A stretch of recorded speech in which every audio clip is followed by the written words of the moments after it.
আসসালামু আলাইকুম। আশা করি যে যেখানে আছেন সবাই ভালো আছেন, সুস্থ আছেন। আলহামদুলিল্লাহ, আল্লাহ পাকের রহমতে আমরাও সকলে ভালো আছি, সুস্থ আছি। তো এখন বাজে সকাল 11:30। তো 11:30 বাজে এখন বাড়ি থেকে বেরোইলাম একটু হাসপাতালে যাওয়ার জন্য। তো এখন রিক্সা নিলাম, রিক্সায় উঠে পড়ছি, এখন যাচ্ছি। তো পুরো ভিডিও জুড়ে সাথেই থাকুন, দেখতে থাকুন। ভালো লাগলে লাইক কমেন্ট শেয়ার করবেন, চ্যানেলটা অবশ্যই সাবস্ক্রাইব করবেন। তো আজকে কিন্তু কয়েকদিন যাবতে আমি 2-3 দিন হলো আমি ভিডিও দিতে পারি না।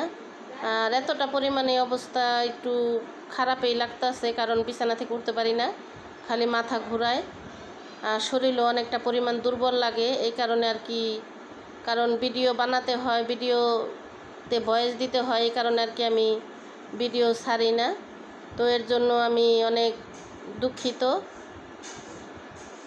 ওই এখন এই যে যাচ্ছি, তো আমার সাথে থাকুন, দেখতে থাকুন।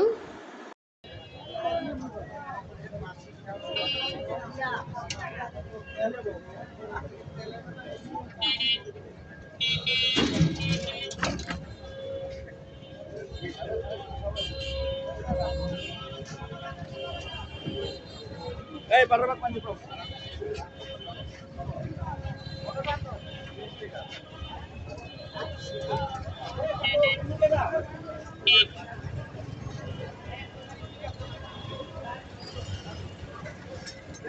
তো এইখানে কিন্তু অনেকক্ষণ জ্যামে বসেছিলাম, কারণ যেহেতু এখন দুপুর টাইম হলে একটু জ্যাম বেশি পড়ে। আর ওদিকে ট্রেন আসছে, তো ট্রেনের কারণে এই জন্যই সব গাড়ি এইখানে সিগন্যাল দিছে, এই কারণে একটু জ্যামটা বেশি লাগছে। তো অবশেষে ট্রেন চলে গেছে। তো এখন আমরা এখান থেকে বেরিয়ে পড়ব। আর এখানের আশেপাশে দেখেন মানুষগুলো একেবারে মানে একটু জ্যাম পড়নে মানুষ নিজে যারা গাড়িওয়ালারা ঝগড়া লেগে গেছে।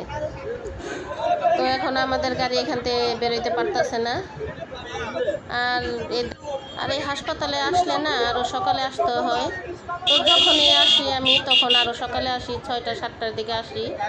তো আজকে ভাবলাম কি, আজকে যেহেতু কোনো পরীক্ষা নিরীক্ষা করব না, তো এই জন্যে ভাবলাম একটু দেরি করেই যাই। এই জন্য বাসাতে নাস্তা করে ওষুধ খেয়ে তারপরে বেরোইলাম আর কি।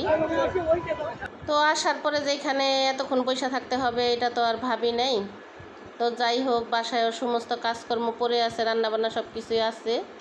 তো দেখি আবার ডাক্তারের কাছে সিরিয়াল ধরে বসে থাকতে হয় কি না দেখি। এজন্য আর কি একটু ভাবলাম কি একটু দেরি করে বেরোইলে তাহলে হয়তো একটু রাস্তাঘাটও ফাঁকা পাবো, আর ডাক্তারের কাছেও হয়তো রুগী কম থাকবে। তো দেখি যাই কি পরিস্থিতি। আর এখানে কিন্তু আকাশ অনেক অন্ধকার হয়ে আছে, মেঘে কিন্তু ভার করে আছে আকাশ। আর এই জায়গায় তো ভ্যানে এই যে মানুষের লোকজনে আম, ড্রাগন ফল এগুলো বিক্রি করতেছে। এগুলা দেখে ভালোই লাগলো, কারণ সব ফলগুলোই টাটকা ছিল। তো জানি না কতটুকু টাটকা, কারণ এখন তো বিভিন্ন ধরনের ফরমালি হয়েছে, ফরমালি দিয়ে ফল এগুলো সব দেখা যায় টাটকা। তো যাই হোক, এখন যাই দেখি, রাস্তাঘাট এখন একটু ফাঁকা হয়েছে। এই তো অবশেষে চলে আসলাম হাসপাতালের সামনে।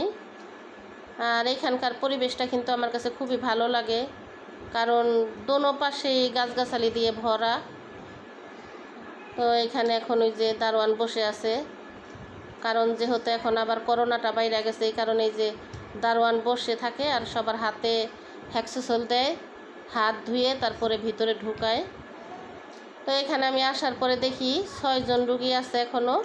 তো কি আর করা, অনেকক্ষণ বসে রইলাম, দেখি কখন সিরিয়াল আসে। আর যেহেতু আজকে কোনো পরীক্ষা নিরীক্ষা করবো না, এই জন্য অতটাও তাড়া নেই, খালি বাসায় কাজকর্ম রাখিয়েছে, এই জন্যই আর কি তাড়া। তো ডাক্তারের কাছে আসলে এত তাগাদা দেখালে হয় না, এই জন্য বসেই আছি। আর এখানে আসলেই না অনেকগুলো পরীক্ষা দেয় ডাক্তাররা পরীক্ষা ওনারা দেয় ভালোর জন্যই, কিন্তু 3 মাস পর পর আমাদের চেক আপ করতে হয়। কারণ 3 মাস পর পর যদি চেক আপ না করি, তারপরে যদি কোনো সমস্যা দেখা দেয়, ওনারা আর বই দেখলে যদি পরীক্ষা না করি তাহলে আর বই ধরে না। তো এর জন্য আজকে ঢোকার পরে ডাক্তার দেখানোর পরে ডাক্তার বলছে যে পরীক্ষা করে আসেন। আমি আজকে বলছি যে না, আজকে আমি আর কোনো পরীক্ষা করব না, কারণ ওই প্রিপারেশন আমি নিয়ে আসি নাই কোনো পরীক্ষা নিরীক্ষা করব। তাহলে আমি খালি পেটেই আসতাম। তো এই জন্য ডাক্তারে বলছি যে আপনি আমাকে ওষুধ দেন, আমি দেখি আমার ওষুধ খেয়ে ভালো লাগে কি না, তারপরে আমি সামনের মাসে আইসা সব টেস্টগুলি আমি করাবো।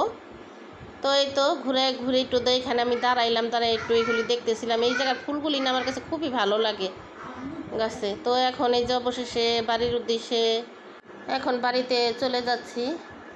আর দেখেন আসার টাইমে রাস্তাঘাট কিন্তু অনেক যানজট ছিল, আর এখন কিন্তু একেবারে ফাঁকা। তো কিছুক্ষণের মধ্যে আজান দিয়ে দিব, কারণ 1:45 বাজে, এখনই মনে আজান দিয়ে দিবে। দেখেন এখন রাস্তা কিন্তু একেবারে ফাঁকা। তো এখন ফাঁকা যেহেতু এখন আর বাড়িতে যেতে সময় লাগবে না। আজকের মতন এই পর্যন্তই। সবাই ভালো থাকবেন, সুস্থ থাকবেন। আল্লাহ হাফেজ।